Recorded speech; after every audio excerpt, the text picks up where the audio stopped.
so I'll share it with you.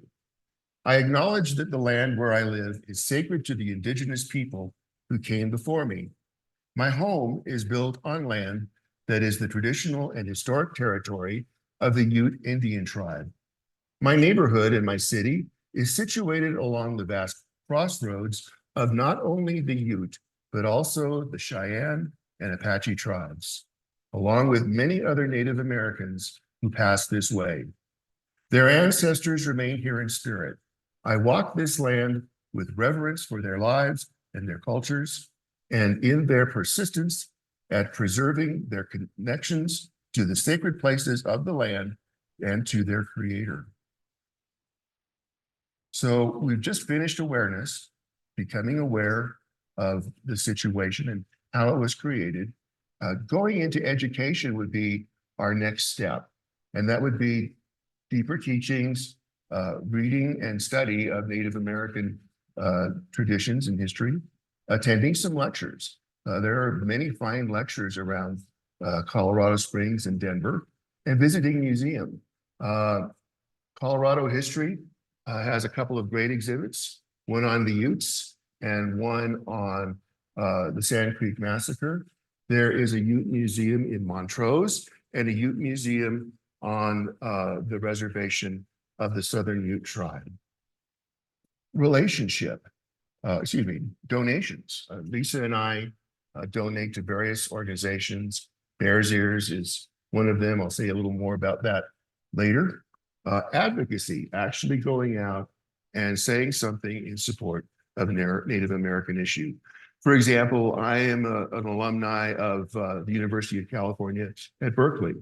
Berkeley is the most notorious campus in the country for retaining Native American remains and cultural objects. So I wrote a letter to the chancellor explaining problem. I know she's aware of it. It's been in the news. I didn't get an answer, but at least I said something. And all of us speaking up can make a difference. A relationship is simply a meeting, a way of getting to know each other. We might have a Native American cultural day here at the church and invite some of the neighboring tribes and some of my friends from the Ute tribe to teach us about their culture and engage us in some of their cultural practices. Then an encounter would be actually sitting down and talking with one another. I have felt this. The other side, whoever's not speaking, can share about that so we get to know each other. So this morning, Ingrid is going to present on some of her topics, and Stephanie has some topics, and I have some topics. And what we want to do is have enough time to present the information and a time left at the end of each presentation for you to ask questions or make suggestions, make comments. So without further ado, Ingrid. So one of the things that I've found out about that I think is really, really interesting is that a lot of times when people went to boarding schools, they were told you can't speak your language, and they were punished if they did. So various tribes have combated this by having language lessons embedded in their curriculum for their kiddos nowadays. And in particular, the Zuni tribe has it's basically a gamified version of teaching the kids their own language. And in my school now, there's a gamified version of teaching English language and grammar and all that. Well, the Zuni folks have done the same thing. And they were looking for more funding to keep that going and to improve it and all that. So there is a thing called the ZEP, Zuni Education Program. So anybody who's interested in that could look up more about it. I also have the website if you would like to see. And then one of the other things that I noticed that happened a lot when I taught in Gallup, particularly when I taught at Church Rock Elementary, is that these kids don't have much. They really don't. When I taught there, we were told you may suggest what school supplies they can bring, but you can't require anything at all. And so when I started teaching there, my brother asked me what I wanted for my birthday one year, because my birthday is right before the start of school down there. Here it's during the start of school. And I said, pens and pencils and paper. And he, because he was in medical school at the time, got a humongous box of all that stuff and sent it to me, and I almost cried. I was so happy. So one thing that we could possibly think about doing would be a school supply drive. Now, here's the thing. We do a school supply drive for Audubon over there. Cool. We don't want to step on those toes because they need it too. But what if we could do a school supply drive in January? Because the beginning of the school year, people find ways to have what they need. But when the kiddos come back for the second semester, often all of that's gone, or most of it is, particularly pencils. I used to swear that my fifth graders ate pencils. So things like that could be helpful if we decided we wanted to do that. There's also places to visit. For example, not only Mesa Verde, which all of us know pretty well, but also Hovenweep, which is nearby, which is another Native American site that most people don't even know exists. And it's got some really cool ruins that were built in a different way than most other places in that area. Aztec National Monument, which is down there just over the border. Various different places where there is a story that to be told, and most of us don't know about it if you haven't actually been there. And also, as Calvin mentioned, the Sand Creek Massacre site, which is out there on the plains. It takes about an hour and a half to get there. It's not a easy place to find.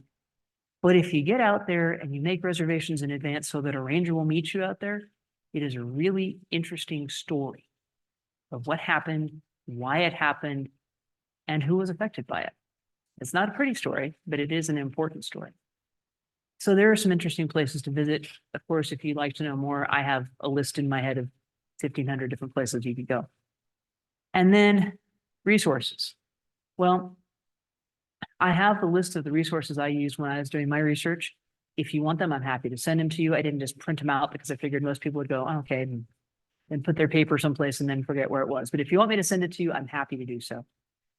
And then what else can we do? Well, I think the most important thing to do is if we have an encounter like what Calvin was talking about, and ask, what else can we do to help? What could we do to help?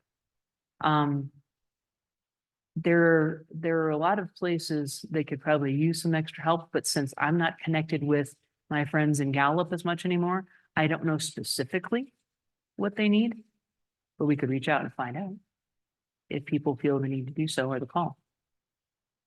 So what questions do you guys have about that, if any? That's interesting. I have the microphone if someone wants to. Oh, yeah. Also, I want to, Yes, sir. they're, if you But would. they're online. Some people watching online, so they. All right, first thing. Please act like Lutherans. Please act like Lutherans. We're not Catholics. Somebody doesn't come up here and control this and tell you what it is. Everybody gets one. Research it along with everything else in life. And I bring this up. Now, I didn't see the second presentation because I was downstairs setting up RIGE and it never got posted online. The third one I saw online, that was pretty good because that was actually set up like a little tour. We had a discussion. The first one was not a discussion. It was a lecture. It was one side of the story. Like you did say, Calvin did say, from the Native Americans' point of view. How about the Americans' point of view? You know, there were some mistakes made. I guarantee you that. This Sand Creek Massacre. But at the time, I look at it as being a soldier. How do you tell the difference between a Jordanian insurgent or a Saudi insurgent in Iraq and the Iraqi citizen? Not very much. That being said, how many people here thought it was a good idea to go in Iraq and Afghanistan and tell those people, your women need to vote, they need to go to school, Raise your hands. Okay. No, I'm getting right back. I'm making a point. Well, anyways, that is called cultural. Yes. Because that's not what those people did. We tried to force it on them. We did the same thing with the Native Americans. However, we weren't going to stay in Iraq. We were not going to stay in Afghanistan. I'm afraid. With all due respect, I would like to have some time too. I'm more than willing to legislate, but if people are walking out, I think you might look at that as feedback years. If what you're saying is not very often. And actually, Ron, I'd like to address some of your concerns on part of what I'll say, so I will address those. So. The green light's on. Okay. Okay, there we go. Okay. All right. So first of all, as far as acting like Lutherans, the ELCA has a program for truth and healing that was started by the current bishop. So I think that would be acting like Lutherans, since the ELCA Lutheran bishop is instituting that program. Second of all, growing up in the Lutheran church, it is about loving everyone and understanding everyone. And I know you seem to feel like there hasn't been the understanding, but I think there has. As you said, Ingrid's program talked about the good and bad that came with the boarding schools. Calvin's program talked about this is things that you don't necessarily hear about in history. I think we hear about the kind of mainstream cultural perspective in history, but we don't always hear about the other side of it. And so that's what this is about. And that's what the Truth and Healing program through the ELCA is actually about, is saying there's other sides and other perspectives that we don't always hear. It doesn't mean it's the only perspective or the right perspective, but it's about hearing a perspective that's not your own. And so for an example from my own self, I read Liz Cheney's book about the January 6th committee. So I disagree with her on literally every single thing ever. But reading her book, I didn't agree with everything she said, but it's a really interesting perspective. And I appreciated that. Didn't change my mind, but it was a good perspective to have. So that's what this is about as well. It's the perspective that you don't always typically hear. So with that, some of the places, and I don't have a screen, which I usually have one, or I used to have, I'm used to having one, but generally, when I look at charities or organizations or advocacy for Native American groups, I try to look for ones that are controlled either with the board of directors, the executive director, by Native Americans, because they are the ones who can say what they need best.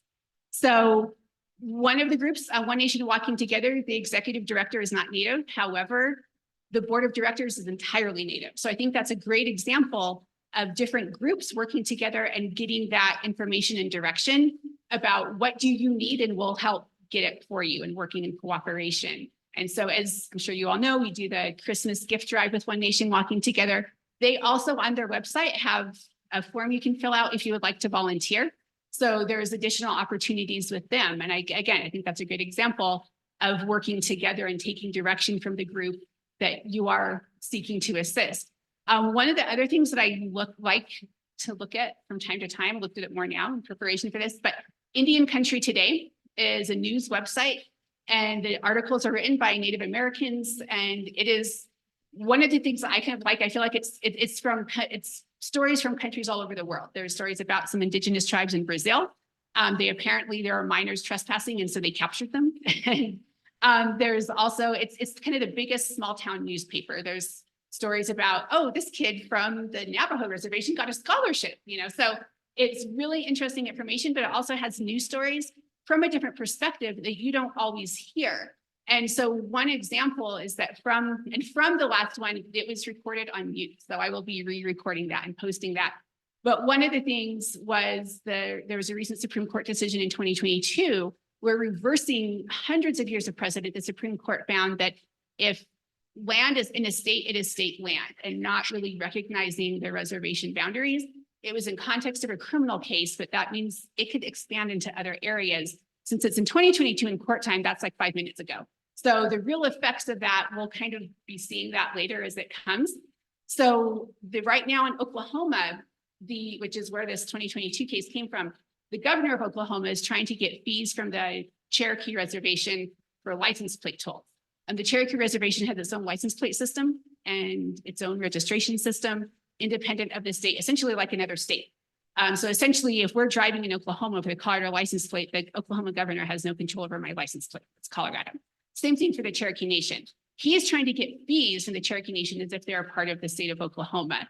So that's not a news story I've seen in any other news source, but I saw on Indian Country Today. So that's where knowledge is power. Having the information from a different perspective can be helpful.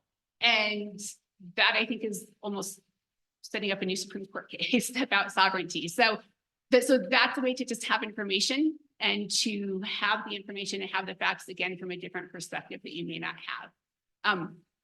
Denver has, and again, from the last session, there was a move in the 50s to encourage Native Americans to move off of their reservations and get jobs and training in urban areas. Denver was one of those. And so there's the Denver Urban Indian Center, and I think just Denver Indian Center now, but they were set up to provide support services for Native Americans in the Denver area. They take donations, they do school supply drives.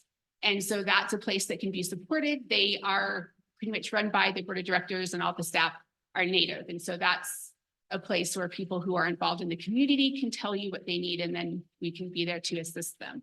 The other thing, I just came back from the Synod convention, and one of the things that people talked about there was the concept of accompaniment, which essentially is that, you know, I'm white, I'm not Native, I don't know what it's like to be Native, but I can accompany those who do and take kind of direction from them on what they need and what they would like.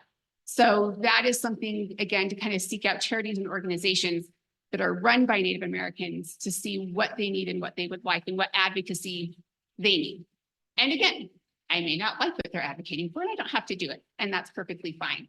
But it's just seeking that understanding. And I think overall, that's a very Lutheran concept to do. And the other concept from the Synod was, you know, each person is a pastor on their own with their own gifts. And so seeking that understanding and going out and finding the ways to be helpful and things that I can do in a way that is something that I'm passionate about in areas that I'm passionate about, which may or may not be this area for you, Ron.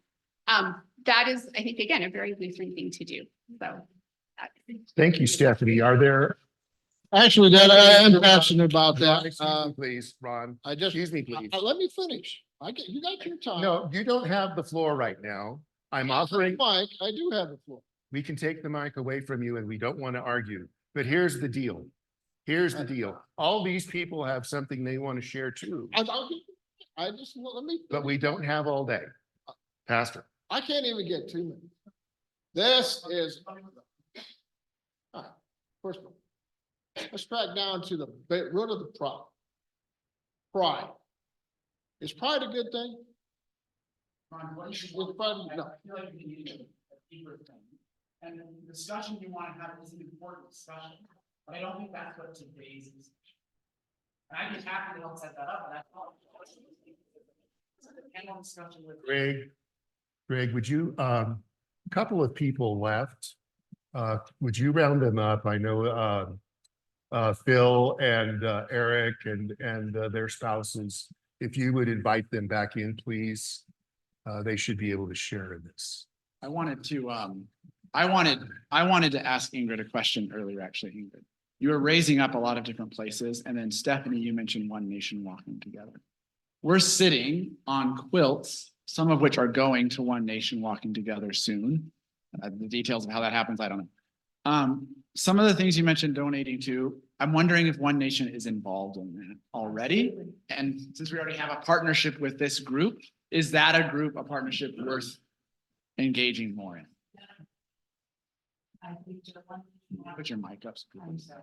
I don't like these. You can just hold it. You don't have to wear it. Next. So yes, I do think that One Nation Walking Together is a fantastic organization to help with school supply drives and the quilts, and maybe to even consider as a congregation if we would like to help in other ways as well. I knew this much about One Nation Walking Together, and I just learned some more from you. Thank you very much. And I do absolutely encourage that. I think it'd be a fantastic way to help out with some educational needs. Thank you. Any other questions or suggestions about what Ingrid has presented before we move on? I just wanted to say real quick, Calvin and I have supported One Nation Walking for quite a while, and they send us their little newsletter. And a lot of times it'll talk about pressing need that they have. And I know recently when there was all the problem with the baby formula, they had that. And so Calvin and I, and its baby formula was really hard to get, and you had to order it in. And so we had to put in several orders because you couldn't get more than one thing of it. So we took the baby formula over and they really appreciate it. But one other thing that they have mentioned before is, and I don't know if this is okay to say in church, but For adults. they have a real issue on the reservations with women's feminine. You know, they don't have enough supplies for women. Yeah. And so we have done this 2 times. I remember you go on Amazon and you order a big box of this stuff. There's like 96 of them in there, and then take it over, and they really, really appreciate it because they just haven't got access to that stuff, and it's just expensive for them. And so anybody who's interested in helping out in a meaningful way, they need feminine hygiene products. So Thank you. That's a great idea. And you're There allowed to say was a- tampon in church. It's not a bad word. It's not a dirty word. Gabrielle. Was there another question? There we go. So I just had a couple of thoughts. First of all, the resource list, yeah, definitely would like to see that. I also have been involved in One Nation Walking through other organizations that I'm part of for years. I really feel strongly that the relationship and accompaniment are important factors here. And I don't have the knowledge to know who to reach out to make that happen. But I think that that would be a really helpful thing because it's important in all of this to remember that we are walking alongside these folks. We're not, there's not a hierarchy here. And this is partially in response to Ron. Maybe he'll see it in the recording if he chooses to watch it. Here's an opportunity to maybe think about what the church that we are a part of stands for. And there is a social statement that ELCA has regarding our relationship with Indigenous folks. And finally, I know I'm taking up a lot of space. I would very much like to see Ascension have a land acknowledgement. And I would at the same time very much like to see that there's at least a couple of Indigenous folks involved in the formation of that statement. Another question, or do you want to move on? One more, and then we'll have to go to Stephanie's presentation. We have another local resource, and that's the Native American Women's Association. And they meet monthly at Christ the King Lutheran, and we work with Diana. Why can't I say her last name? Diana Briggs, right. She is has been a leader in our synod, and she is an important member of the Native American Women's Association. But they are all brave women. They will come to your meeting. They'll help you with a land acknowledgement. They will tell you, how they're feeling, what they're believing. They're really brave about it. So that's another resource. Before we go on, those who had felt a need to leave us for a while, welcome back. I want to apologize to you. We do try to let everybody have a time to say something. And I could tell that it was concerning to you. So I'm glad you were willing to come back. Thanks. Now Stephanie is going to present some issues for us as well. So kind of already did a chunk of mine. But I did also just want to say, as far as the land acknowledgement, that's something that initially I was kind of like, well, it doesn't fix anything. Oh, sorry. Okay, there you go. So I was kind of at first just, it doesn't really fix anything.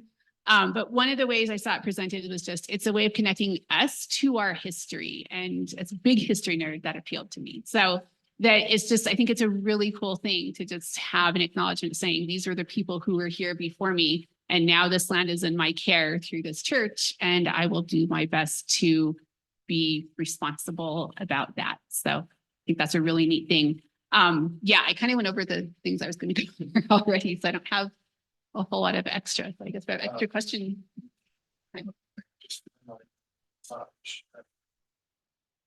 Okay. Sure. And we're asking you to respond.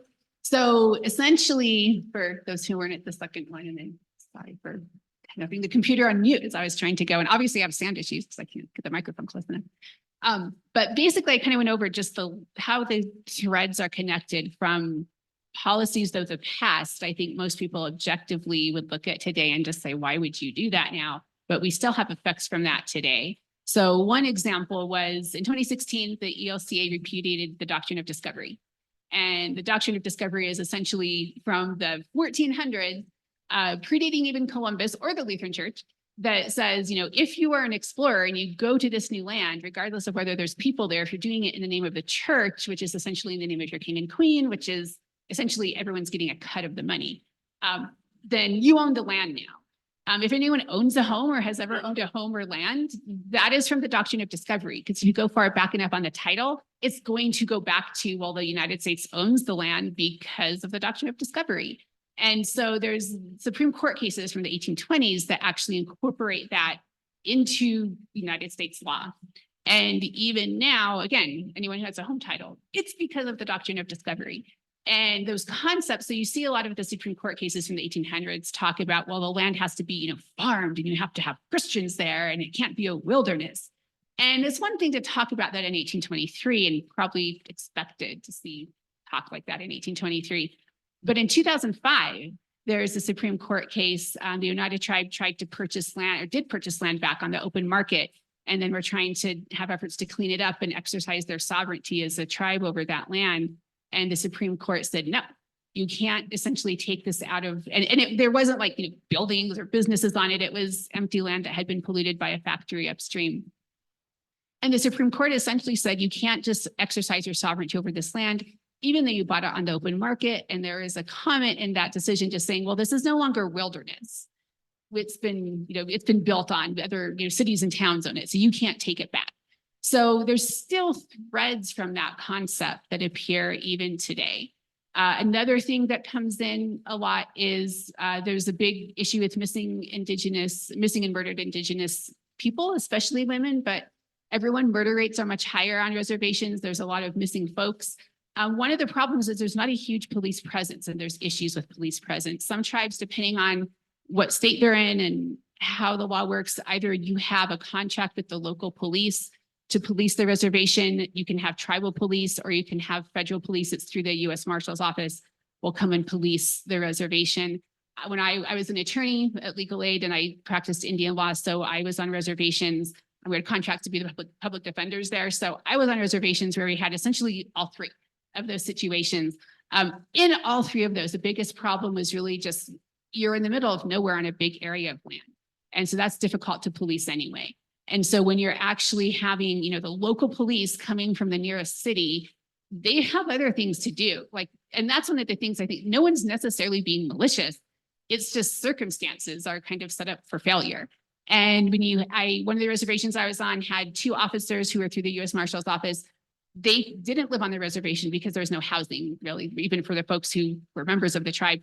And so they were in the nearest city, which is 90 minutes away. So if they had one 8-hour shift, they had to work together. So if you have an emergency in the other 16 hours of the day, they're 90 minutes away. So good luck having someone come. So that's a huge problem. Right now, there's actually a lawsuit from the Sioux tribe in South Dakota against the U.S. government. They have their own local tribal police. The U.S. government is supposed to be funding that through a treaty, and they're not providing the funding. So they've sued the federal government to provide the funding they need. And it's kind of sitting there going nowhere. But the governor of South Dakota, based on comments, so one of the chiefs of the Sioux tribe that's part of the lawsuit had done had given testimony and talked about there's drug cartels that are coming because it's the middle of nowhere. We're off a highway and there's no enforcement. And so they know they can have this. There were rumors on some of the reservations I was on that there were stash houses in different places and that kind of thing. So he was talking about that. So now the governor of South Dakota is kind of campaigning and going through saying, oh, well, they're profiting from the drug cartels on their reservations and they're part of the problem and accusing them of that. So it's just, so the way that law enforcement happens on reservations comes from, again, policies in the 1800s. In the late 1800s, you had the Major Crimes Act, which said that only the federal government gets to enforce major crimes. And so that takes away jurisdiction from a lot of the tribes to enforce. Like if there is a stash house, they can't do anything about it. They can't prosecute non-natives. And people know this who need to know it. So it just sets up these problems from policies and ideas from the 1800s that are still impacting things today. And so that's why part of the truth and healing process is to kind of look at what those impacts are and how can we have some positive effect on that. And like what Gabby said, accompany those who are going through it and try to make a difference. Thank you. There's plenty of time. Thank you, Stephanie. Questions or thoughts? Dr. Eric. Stephanie, your presentation a couple of weeks ago was super enlightening for me and depressing at the same time. I had no idea of what all the history was and what exists today. My question is, there still exists today really deplorable living conditions on reservations. What, if anything, is being done to address that, or can it be, and or are they just left there? Well, you got your land, so good luck. It depends on the reservation and the local policies. I know, so one of the reservations I was on that I did work on was the Fort McDermott Reservation. It had essentially been a prison camp, and then the folks who were kept at the prison camp just started living there, and now it's a reservation. There's like the prisons from the 1800s are still there. And they had, the last time the unemployment rate had been counted had been in 2010, and this was in like 2014. And the unemployment rate in 2010 had been 82%. So that was not a great place. And it was 90 minutes away from the nearest town. I kind of told a couple of weeks ago that there was someone there who had gotten a job at the Walmart 90 minutes away. After 3 days, her car broke because doing a 90-minute drive one way was just too much for her old car to handle. And she lost her job because she couldn't get to work. So yeah, so there's not great situations on that reservation. Housing was a problem because the way that the federal government still controls how land can be distributed, and they would provide housing. It was trailers, kind of leftover FEMA trailers sometimes. And so there's a housing shortage for the people who actually lived there. And so, yeah, housing conditions were not good. You were doubling and tripling up families and a mobile home, essentially. And when I was there, no, there wasn't a whole lot really being done. As I was doing research for my presentation, there was kind of a site that has timelines of kind of major issues and studies the federal government has done. And through the 70s and into the 80s, there are studies about clean water and sewage helps improve health on reservations. I'm like, well, yeah, we figured that out in like, what, 1890 something, So, so the fact that it's like, oh, guess what, guys, we need clean water. That is definitely still an issue. And I don't know anything specifically dealing with that. There is nothing going on in Nevada where I was. I do wonder if there'd be like a Habitat for Humanity campaign that could maybe help build houses on reservations. I know, again, when you get into ownership and all of that, it gets a little more complicated. I also think just our location. I mean, we're not, there's a Habitat for Humanity built on a reservation. It wouldn't be anywhere that you could easily get to from here. It'd be a big trip, which I'm all for road trips, but it wouldn't necessarily be the easiest thing to do. But I think that would be something we could look at. Does Habitat for Humanity or organization like that and builds on reservations somewhere that we could even have a fundraising drive for or something?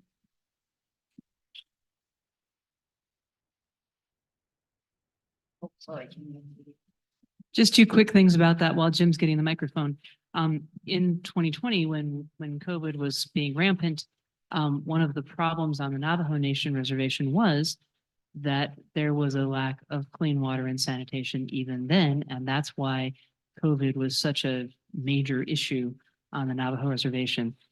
And I've also wondered about habitat being a possibility. It seems like it should be able to be.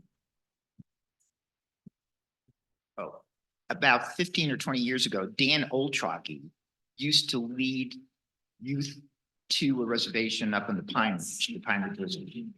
Yeah, and I was fortunate enough to go there with Patrick, and it was shocking. It was shocking and eye-opening and staggering. And it was just a one night to help people, work on a house and such. But that was a great program. And I don't know if that still exists to take the youth out there. But one of the things that struck me when I was there, and what you hear when you watch documentaries and stuff, and maybe you can comment on it, is that the one objective of people who live on the reservation, especially the youth, is to get out. to leave, to flee, to find a better place, not to come back to the reservation because there's no industry, there's no jobs, there's nothing for them. How do you fix that basic problem of people just wanting to escape the reservation for a better life? So that was one of the things, when I was at Legal Aid, we had contract with some tribes to be public defenders, and then there was other tribes we worked with as their general counsel. And so some of those, a big thing is trying to get tribal enterprises and try to get some kind of an economic company or something that people could have jobs and work and be on the reservation and have some kind of industry going. Again, the problem is isolation. One of the tribes, they decided they're going to open a travel center and have a gas station. This is the same one that was like 90 minutes away from the nearest town. They're not on a major highway. They're 90 minutes from I-80, and I-80 has lots of travel centers. So it's really, no one's going to be there unless they mean to be there, and not that many people mean to be there. And so I know one of the things kind of before I left, the conversation had been about maybe like on internet commerce and different things like that. And it really never took off. When I've kind of gone back and looked at the tribes, it hasn't really happened. There were some reservations, there had been some kids like, oh, they're going to get out and go to college. And some of them there were, when I started, there were a couple that had come back because it was like the culture shock being off. And because I think the reservations are so isolated, it's isolating when you're kind of in an isolated place. So I think there is Denver has the Office of the Native American Chamber of Commerce. And so part of what they do is they do look at supporting Native businesses and having tribal enterprises and supporting that. They have a list of businesses. It was very short when I looked on it. So, but something like that and supporting businesses would be a way to go about that. But I think it's difficult because, I think the isolating factor is just you're often isolated. There are some tribes who have done really great jobs with tribal enterprise. I know Ron in the very first presentation talked about the Choctaw Nation. They have a lot of tribal enterprises and they can do well with that. They're also off of a major highway. So that helps. I think from what I could see and looking at different tribes, the isolation factor is huge. If you're off of a major highway or somewhere where people can get to, there's some tribes, one of the tribes I visited in Arizona for part of a training had a casino. They were not off of a major city. They're kind of middle of nowhere, but there's no other gambling in Arizona. In Nevada, there's gambling everywhere. So, opening a reservation or opening a casino on a reservation hours away from a major city isn't going to bring anyone to go gamble because you're already there. So I think those factors really make a difference. Pine Ridge is another one that's very isolated. I mean, South Dakota is fairly isolated in general. So I think, I don't have a great answer, but I think it's just doing whatever we can to support tribal enterprises. If there are businesses on reservations, selling things, it'd be good to support them. But and I think it's a question without a great answer. That's why things are how they are. Thank you, Stephanie, and thank you, Jim, for a great question. We're going to have to keep moving so we can finish in time. Okay.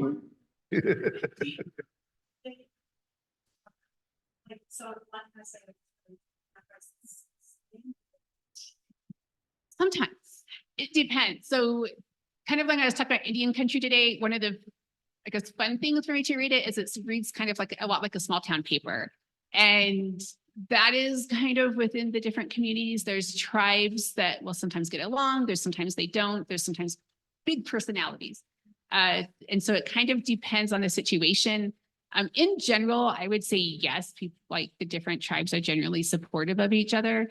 But I think, again, it kind of depends on because in Nevada, I can say there weren't really, there was a tribe in Southern Nevada that had bought some land near Vegas and operated a casino. And I really didn't have a lot of interaction with them because they didn't qualify for legal aid. The tribes that I worked with, none of them really had the ability to do a whole lot. So there wasn't kind of a lot of back and forth. I know Pyramid Lake, actually, so they're near where Burning Man takes place. And so during Burning Man, they can make a lot of money and they sell water and give people rides and all kinds of things like that. So they would have some people from some of the other reservations would kind of come down and help with some of that. Another way they would make money is wildland forest fire, like firefighters. And so because they're already isolated, they'd have the kind of the basic training to be firefighters. And if their forest fire broke out near them, they're already like halfway there. So they would get there. And then there are stories of people kind of like, oops, there's a fire. and kind of starting the fires, but can't confirm that. So yeah, so there's some things like that, and that would be something the different reservations would kind of, and different tribes would get together and organize around. But from what I saw, I didn't see good examples of that, but I think there may be in other places. Thank you, Stephanie.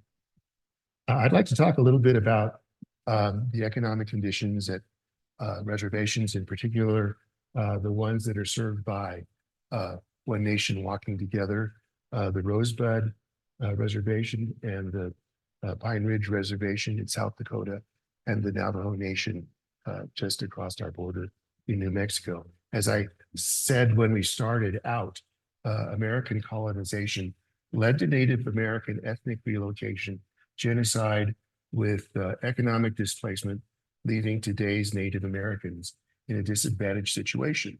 I've tried to think about my European history as much as I can, and I've thought really hard. I honestly don't remember any stories of genocide and ethnic cleansing, or even religious cleansing. You know, Britain and France had their things. The Roman Empire even tolerated the local religions and customs. So we have done something as a nation on this land that is unique, at least in Western history. On the Pine Ridge Reservation, it is considered one of the most impoverished reservations in the country. Unemployment estimates range from 35% when things are good to 80% unemployment when things are not so good. The median household income there is $26,721 a year, compared to the US average of $53,482. And the high school dropout rate on the Pine Ridge Reservation is over 60%.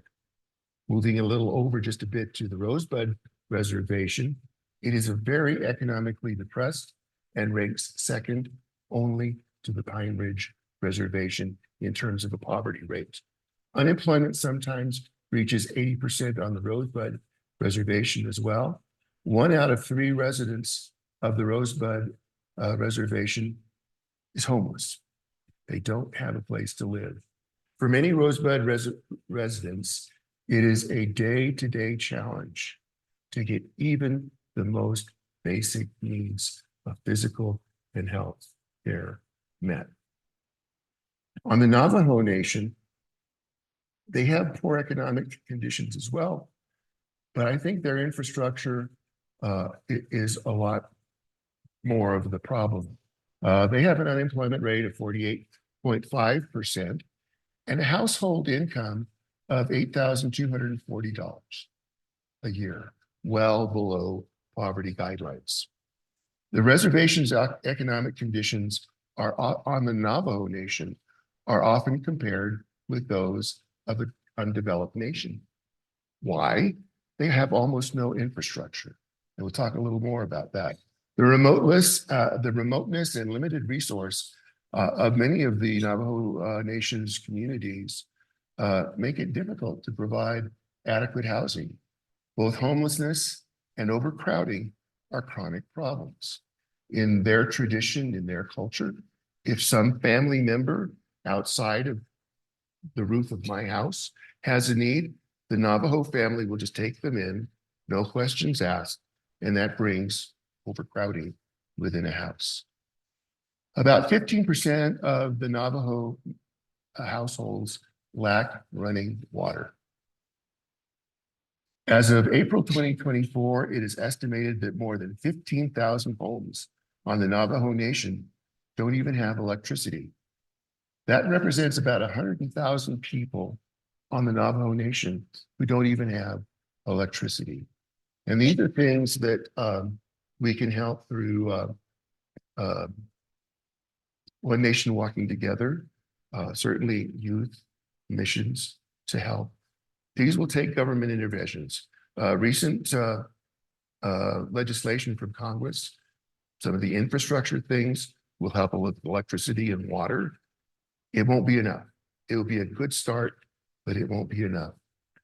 On reservations, there's a high rate of deaths due to despair. Despair, death is suicide, alcoholism, drug use, overdose, and things like that. Middle-aged Native Americans are experiencing higher rates of deaths of despair compared to their white counterparts. What we need is more comprehensive access to medical care and psychological care and counseling in order to work with the substance abuse and in order to address the trauma that is passed down through generations because of boarding schools. And Congress has recently allocated some funds for the mental health care. Again, it's not nearly enough, but at least we're started. I want to say one thing about land in place really quickly, then I'll open it up to you. This was something that I didn't really understand. Since last summer, I've been taking online classes taught by Vance Black Fox, who is the ELCA Director of Indigenous Missions. And he had some really good classes. One thing he said I didn't know, the Cherokee, when they were moved from Georgia to Oklahoma, well, that was one thing. That's a huge displacement. So they're in Oklahoma now, and some of the elders came to some of the medicine people and said, it's time for our ceremonies. And the medicine people said, we can't do those ceremonies. Those ceremonies could only be done in the place where we've already celebrated, because those places were designated for ceremonies. We can't do those ceremonies anymore. So Vance explained, and he is Cherokee. Vance explained what we have to do is develop some new ceremonies. That goes on with all of the Native groups. I know even here in Colorado, there's sacred places dotted around the state that the folks down in Four Corners can't easily access. I know there's one that's old on the Ute Mountain Ute campus. Southern Ute don't have anything. So they have set up and established new places for ceremony. So that's what I wanted to share. I'd love to have your reaction and thoughts and suggestions of things that we could do either as individuals or as a parish. So. Well, you have really helped me to fill in history that was missing in my life. I grew up with a Swedish background and heard the stories of my Swedish ancestors coming here, leaving poverty and, doing well here. I haven't heard almost anything that I needed to hear. So I just want to say thank you. Thank you for being here. Thank you all. Other questions or ideas? Yes. Here comes the microphone.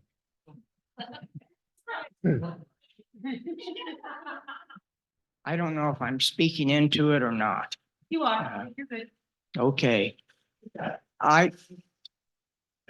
My experience is not the Western experience like with the Utes.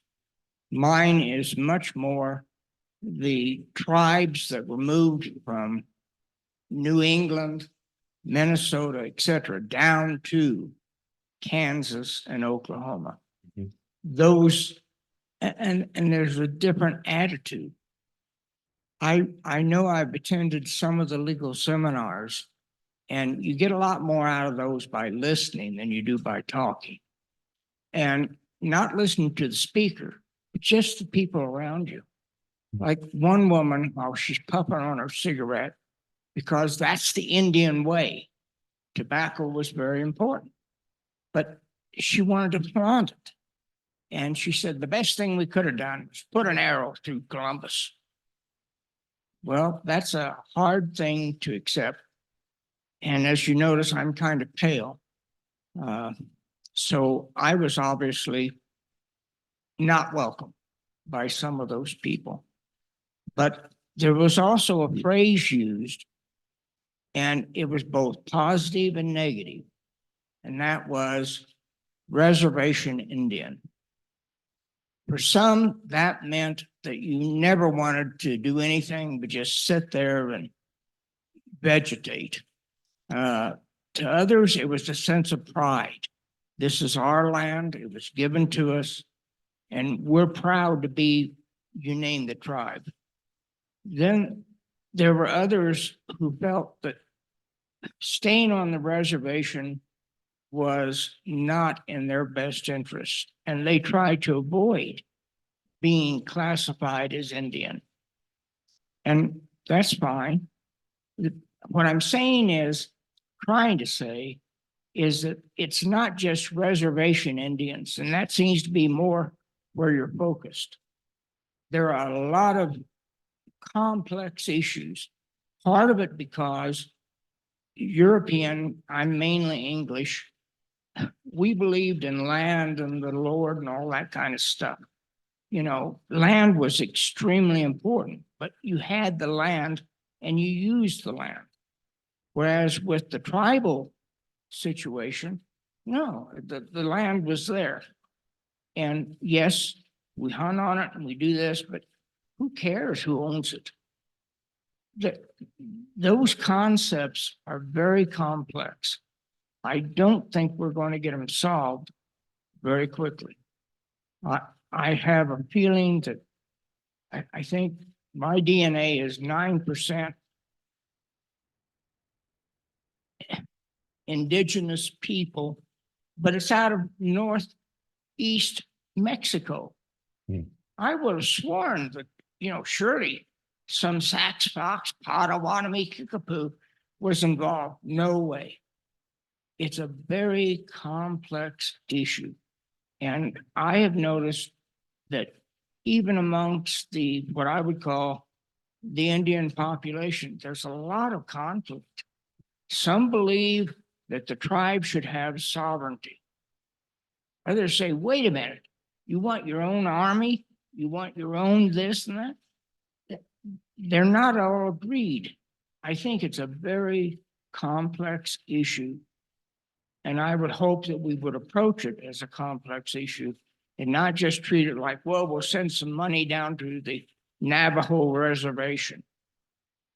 It's not that simple, I don't think. But that's just my view.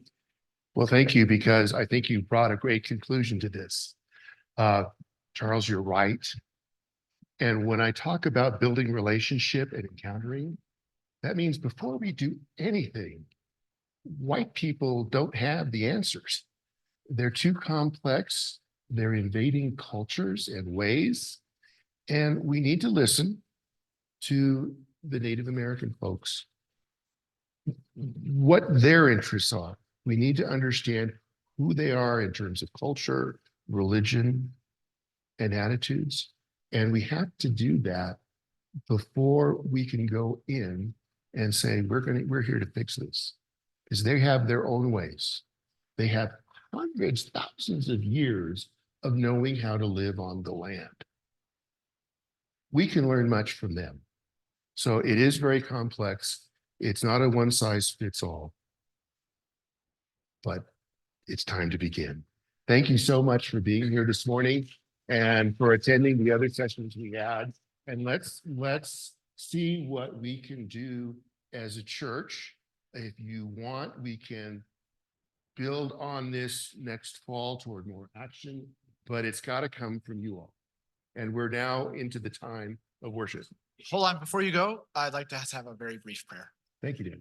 Good and gracious God, I give you thanks for Calvin and Ingrid and Stephanie and their willingness to share with us. Continue to open our hearts that we might understand one another better. In Jesus' name, amen.